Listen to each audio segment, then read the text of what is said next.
Halo, apa kabar Sobat Reform sekalian? Kembali lagi di series pembangunan RB Mikro. Dalam hal ini terkait dengan adanya perubahan roadmap tahun 2020-2024 melalui peraturan terbaru yang kita telah rilis, peraturan Permenpan RB nomor 3 tahun 2023. Pada sesi kali ini, saya akan membahas terkait RB tematik. Mungkin rekan-rekan Sobat Reform sekalian sudah melihat memutar video-video seri-seri sebelumnya terkait dengan roadmap, terkait dengan apa itu RB general, apa itu RB tematik, bagaimana menyusun roadmap di instansi pemerintah Sobat Reform sekalian, sampai kepada bagaimana tahapan baik itu RB general maupun RB tematik. Secara khusus pada sesi ini kami akan menyampaikan terkait dengan bagaimana kita menyusun rencana aksi. Jadi Sobat Reform sekalian sudah menyusun roadmap RB general yang isinya adalah RB general dan RB tematik. Sekarang kita lebih banyak fokus kepada bagaimana menyusun rencana aksi di RB tematik ini. Nah, di layar mungkin Sobat Reform sekalian sudah bisa lihat ya bahwa mekanisme kerja RB tematik ini secara ribet, secara panjang bisa dilihat di gambar, namun secara sederhana saya akan menyampaikan bahwa pada intinya, pada dasarnya RB tematik ini kita berupaya menyelesaikan permasalahan. Kita berupaya mengidentifikasi the bottlenecking dalam RB tematik ini. RB tematik mungkin rekan-rekan Sobat Reform juga sudah tahu bahwa ada 5 tema yang bisa diangkat, yang bisa dipilih oleh Sobat Reform sekalian, dan sudah dituangkan, saya yakin sudah dituangkan di roadmap RB instansi pemerintah Sobat Reform sekalian.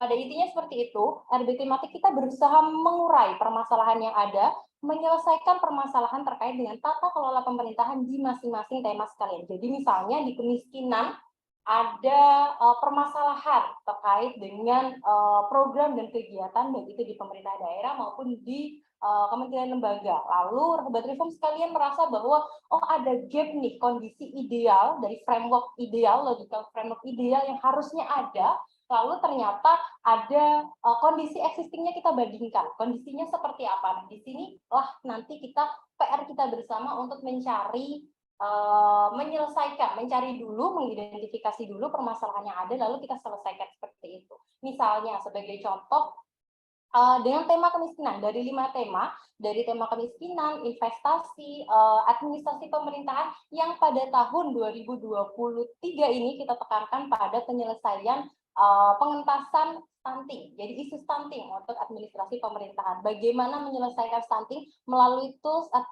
digitalisasi administrasi pemerintahan ini. Lalu tema keempat kita ada inflasi, dan juga tema terakhir kita ada peningkatan produk dalam negeri, penggunaan produk dalam negeri. Nah, dari 5 tema ini, rekan ataupun Sobat Reform sekalian bisa memilih 1 tema atau 2 tema, atau mau diambil seluruh tema tidak masalah. Ini tergantung kembali lagi kepada kemampuan sumber daya masing-masing dari instansi Sobat Reform sekalian. Pada intinya seperti itu. Misalnya saya akan memberikan 1 contoh, misalnya terkait dengan kemiskinan. Jadi dari kemiskinan, kita sebetulnya ada 3 strategi utama yang mungkin rekan-rekan di daerah maupun di kementerian lembaga juga sudah tahu. Kita ada bagaimana upaya kita untuk meningkatkan pendapatan, mengurangi beban pengeluaran, dan mengurangi kantong-kantong kemiskinan. Misalnya dari 3 strategi tersebut, Sobat Reform ingin berfokus pada 1 hal, misalnya terkait dengan beban pengeluaran. Nah, di sini kita lihat kondisi ideal pengurangan beban pengeluaran, logical framework idealnya seperti apa, lalu kita lihat existing condition kita seperti apa. Ada permasalahan apa terkait dengan kebijakan kita, terkait dengan program maupun kegiatan kita, terkait dengan hal tersebut, terkait dengan beban pengeluaran tersebut.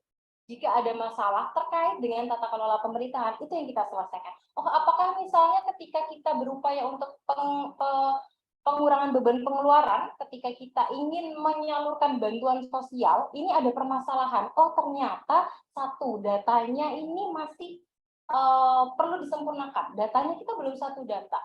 Data mana yang kita gunakan? Apakah sudah by name by address? Apakah sudah misalnya by NIK dan lain sebagainya? Ini yang berupaya kita selesaikan. Atau misalnya dalam penyaluran bantuan sosial tadi ternyata ada titik-titik rawan korupsi, kolusi, nepotisme, ada titik-titik rawan penyalahgunaan wewenang, ada titik-titik rawan penyalahgunaan hal-hal yang berkaitan dengan arahnya nih nanti ke integritas misalnya. Nah, ini berarti kita perlu dan harus untuk memperbaiki tata kelola pemerintahan di bidang ataupun di area di rumpun pengawasan. Nah, ini arti dari RB tematik di sini. Jadi dari perencanaan kita berupaya untuk menyelesaikan permasalahan, mengidentifikasikan the bottlenecking yang memperlihatkan adanya gap atas kondisi ideal dengan kondisi existing kita sekarang. Baru setelah sobat reform sekalian melihat itu, sudah tahu permasalahan mana yang ada dan berupaya kita selesaikan, maka kita perlu menetapkan rencana aksi untuk nanti dilaksanakan rencana aksinya, diimplementasikan, dan tentu saja Bapak Ibu sekalian perlu untuk melakukan monitoring evaluasi dan melaporkan hasilnya kepada Kementerian PAN-RB. Misalnya next slide-nya mungkin bisa dilihat di sini, ini adalah satu form. Jadi satu form penetapan tema RB tematik yang harus Bapak Ibu ataupun sobat reform sekalian sampaikan, masukkan di roadmap. Jadi roadmap RB instansi pemerintah harus paling tidak ada form ini. Form ini pada intinya adalah sobat reform harus menyampaikan tema apa yang akan diambil oleh sobat reform sekalian pada tahun ini 2023 dan tahun 2024 depan. Oh, misalnya instansi sobat reform tahun ini ingin berfokus kepada pengentasan kemiskinan, misalnya Pemda X, Pemda Y misalnya. Tahun ini kita fokus akan kemiskinan, tahun depan kita fokus ke investasi misalnya. Baru nanti dijelaskan, oh sasaran RB tematiknya apa, berarti misalnya penurunan angka kemiskinan dengan indikatornya adalah angka kemiskinan itu sendiri. Baru nanti baseline-nya pada tahun 2022 kondisinya berapa persen angka kemiskinan kita, baru nanti kita targetkan 2023-2024. Nah, target ini bisa reverse to atau melihat misalnya, oh target nasional bisa, ataupun target misalnya target di RPJMD bisa, atau justru untuk mempercepat kinerja kita. Misalnya, oh tahun ini meskipun kita sudah baik, kita bisa perlu untuk meningkatkan kinerja kita lagi, meskipun sudah 3% angka kemiskinan kita masih mau mengejar lagi yang lebih dari sekarang, karena memang oh kondisinya kita sudah melebihi capaian dari RPJMD misalnya. Itu bisa sobat reform pilih di sini. Bagaimana memilihnya? Mungkin bisa dilihat di slide berikutnya. Di sini sebetulnya ini hanya contoh sobat reform sekalian. Ini sekali lagi hanya contoh bagi Bapak Ibu sobat reform di kementerian, lembaga maupun pemerintah daerah untuk menetapkan, memilih tema mana yang akan diambil. Sekali lagi ini hanya contoh. Jadi perlu dituliskan di bagian paling kanan ini, di kolom paling kanan bisa dituliskan di sini. Oh, kemiskinan dengan 5 tema, kemiskinan, investasi, digitalisasi pemerintahan, di mana pada tahun 2023 ini sekali lagi kami tekankan fokusnya adalah penurunan stunting. Jadi bagaimana menurunkan stunting melalui digitalisasi administrasi pemerintahan tadi. Lalu tema keempat ada peningkatan PDN, penggunaan produk dalam negeri, dan juga inflasi, penurunan inflasi. Lalu di sini kita lihat kondisi existing kita berapa angkanya. 5%. Oh, kalau daerah saya tahun ini kemiskinannya sudah 8%, sudah 5%, dan lain sebagainya, silakan diturunkan di sini sampai ke bawah. Investasi pun demikian, berapa kondisi realisasi investasi pada tahun ini. Lalu targetnya berapa yang seharusnya, sampai ke bawah. Digitalisasi pemerintahan pun demikian, tapi sekali lagi ini kita tekankan kepada stuntingnya, penurunan stuntingnya. Lalu PDN kita berapa persen dan inflasi kita berapa persen. Dan di sini kita berikan, lalu di sini kita selanjutnya berikan kriteria untuk memilih skala prioritas tadi yang mana. Apakah kita misalnya, oh kalau kemiskinan memang sudah ada di RPJMD dan harus diselesaikan. Oh, kalau kemiskinan ini memang menjadi prioritas pemerintah daerah kami. Nah, ini silakan dimasukkan di sini. Bisa diberikan skor. Skornya, judgement-nya kembali lagi kepada Bapak Ibu dan juga sobat reform sekalian. Bapak Ibu sobat reform yang paling mengetahui kondisi daerahnya. Apakah jika kemiskinan masuk kepada prioritas RPJMD, mau kita berikan nilai yang besar atau yang kecil, itu kembali lagi judgement-nya, skornya, pemberian skor nilai ataupun skornya kembali kepada masing-masing instansi pemerintah. Lalu yang kedua misalnya kriterianya adalah keparahan masalah. Keparahan masalah ini terkait dengan seberapa dalam misalnya tingkat kemiskinannya, seberapa rendah misalnya tingkat investasinya, realisasi investasi jika dibandingkan dengan target misalnya. Atau misalnya penggunaan produk dalam negeri, minimalnya berapa, ternyata kita belum mencapai setengah dari itu. Nah, disitulah kita berikan nilainya. Lalu kriteria ketiga misalnya terkait dengan dampak terhadap kesejahteraan masyarakat. Oh, ketika kita menyelesaikan permasalahan investasi, ternyata nyambungnya banyak. Misalnya terkait dengan peningkatan produk dalam negeri, terkait dengan menurunnya angka kemiskinan, terus juga berpengaruh terhadap peningkatan atau penurunan stunting, angka stunting. Nah, kita ambil misalnya salah satu yang paling memberikan dampak terhadap kesejahteraan masyarakat. Nah, ini kembali lagi pemberian nilai, angkanya kita kembalikan kepada judgement dari masing-masing instansi pemerintah. Begitu pula dengan potensi. Nah, potensi ini sangat kembali lagi terhadap kemampuan masing-masing daerah, kemampuan masing-masing kementerian lembaga untuk mengelola. Apakah ada dananya misalnya, pertimbangannya, apakah ada sumber dayanya misalnya, oh apakah investasi misalnya, arah investasi kita misalnya ada potensi investasinya misalnya, lalu ketika kita berbicara terkait dengan kemiskinan misalnya, oh dana yang kita kelola cukup besar.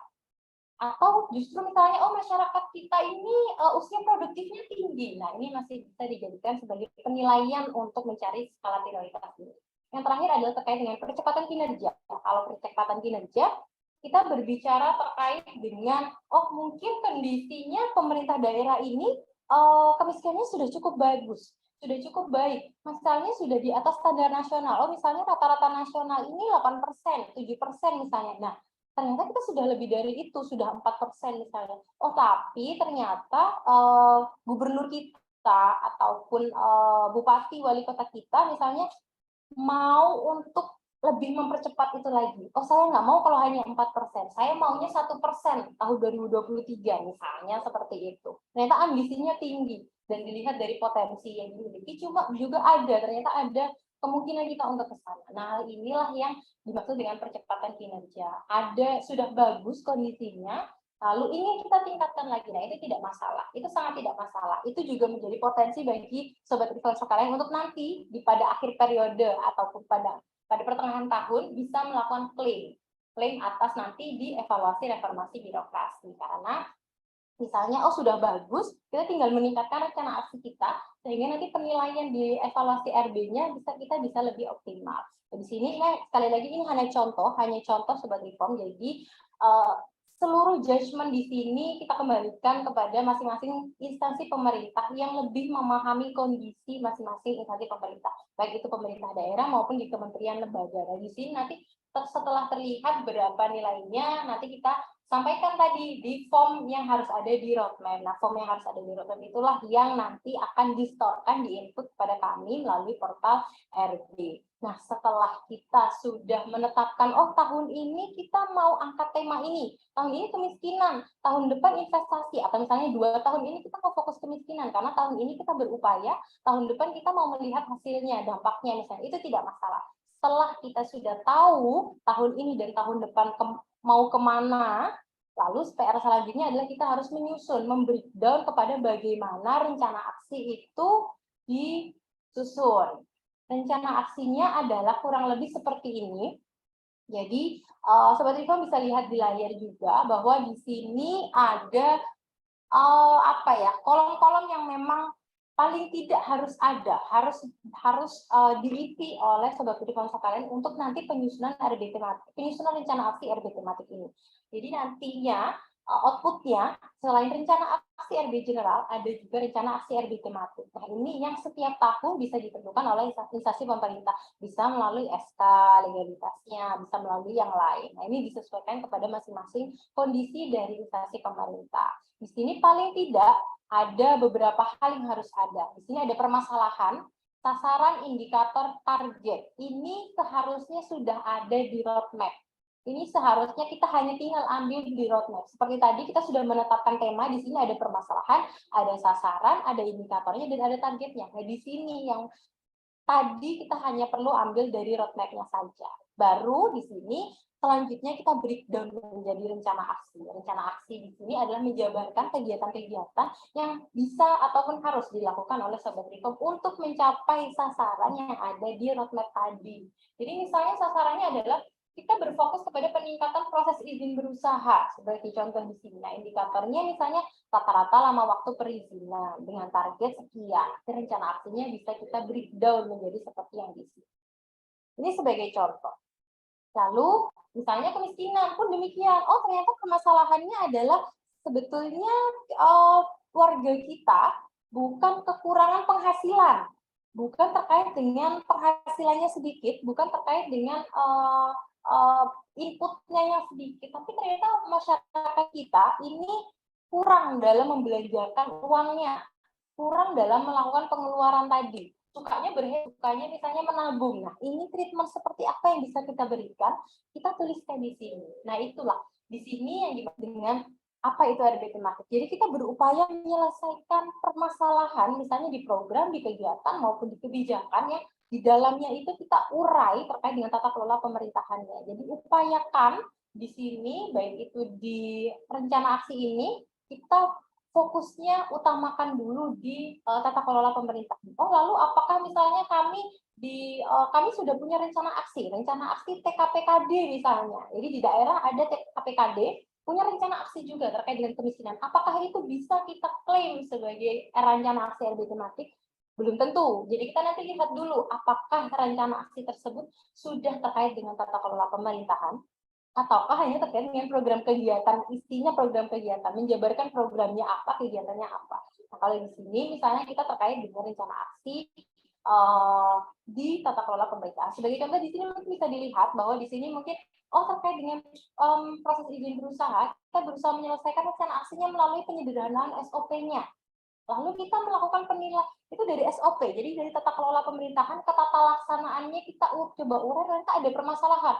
Oh, yang harusnya bisa 3 langkah, selama ini tuh banyak sampai 11 langkah, 11 step yang harus dilalui oleh pengusaha yang mau melakukan proses perizinan. Nah, ternyata bisa kita petakan, bisa kita sederhanakan menjadi 3 ataupun 5 step yang harus dilalui. Nah, itu kan salah satu sebagai cara upaya kita untuk menyelesaikan permasalahan tata kelola pemerintahan di bidang investasi.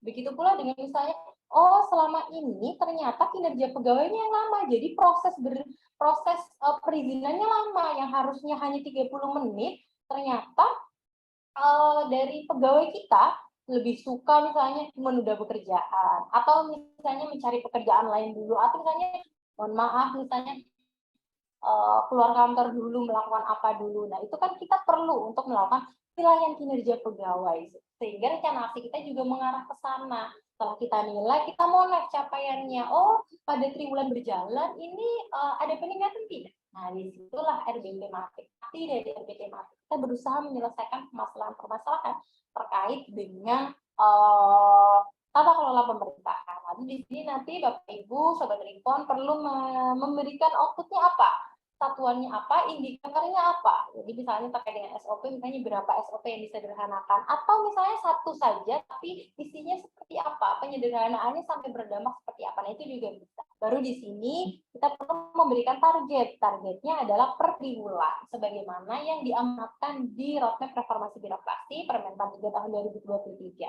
Jadi nanti adanya target triwulanan ini juga akan menjadi bahan evaluasi dan yang akan dilakukan oleh inspektorat ataupun inspektorat jenderal, inspektorat utama, inspektorat daerah untuk melakukan mones. Jadi rencana aksi ini nantinya capaian dari rencana aksi ini akan dimones oleh inspektorat ataupun inspektorat jenderal sebagai evaluator, karena sebagaimana dijelaskan oleh di sesi sebelumnya bahwa inspektorat memiliki tambahan fungsi untuk melakukan pengawasan, melakukan evaluasi, melakukan evaluasi, monitoring dan evaluasi selama proses baik itu perencanaan sampai kepada pelaksanaan rencana aksi ini.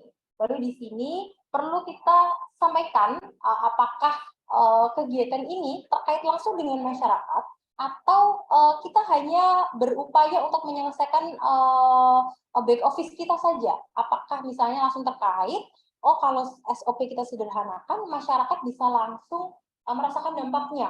Oh ketika kita memberikan bantuan langsung kepada masyarakat, masyarakat akan merasakan langsung dampaknya. Ataukah kita hanya tadi, misalnya, oh kita akan melakukan pengawasan, oh kita akan melakukan penilaian kinerja pegawai kita. Nah, itu artinya tidak terkait secara langsung dengan masyarakat seperti itu. Lalu di sini juga Bapak Ibu perlu menyampaikan jumlah anggarannya berapa dari adanya masing-masing rencana aksi tersebut. Lalu setelah itu yang terakhir adalah terkait dengan unit pelaksananya siapa, koordinatornya pelaksananya siapa. Di sini PR dari Bapak Ibu dan Sobat Reform dalam menentukan timnya tadi. Jadi setelah tadi menyusun menetapkan tema, setelah itu Sobat Reform bisa menyusun tim RB tematik. Nah, RB tematik di sini timnya yang akan nanti melakukan koordinasi dan juga melaksanakan dari tema-tema di masing-masing RB tematik ataupun tema yang diangkat oleh Sobat Reform sekalian. Ini bisa dilihat, kalau ini contohnya untuk daerah, kalau untuk kementerian lembaga bisa jadi biasanya yang kami temui adalah koordinator maupun pelaksananya ini di level teknis, kedeputian atau dirjen teknis yang terkait dengan tema yang diambil, apakah yang memiliki program kegiatannya, memiliki DIPA-nya, ataukah tadi misalnya kita hanya terkait dengan non-implementing sebagai support untuk mencapai masing-masing tema tersebut. Itu Sobat Reform yang bisa saya sampaikan, saya bahas pada sesi kali ini. Kami berharap yang kami sampaikan terkait dengan rencana aksi RB tematik ini bisa ditangkap dengan baik oleh Sobat Reform sekalian.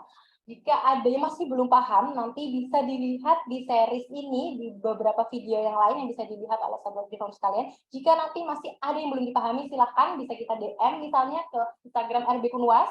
Kita bisa kumpulkan pertanyaannya. Jika ada kesempatan, nanti kami akan upayakan untuk melakukan tanya jawab di sesi yang lain. Itu saja yang dapat saya sampaikan, kurang lebihnya mohon maaf. Kami tutup. Selamat siang dan salam sehat bagi Sobat Reform sekalian.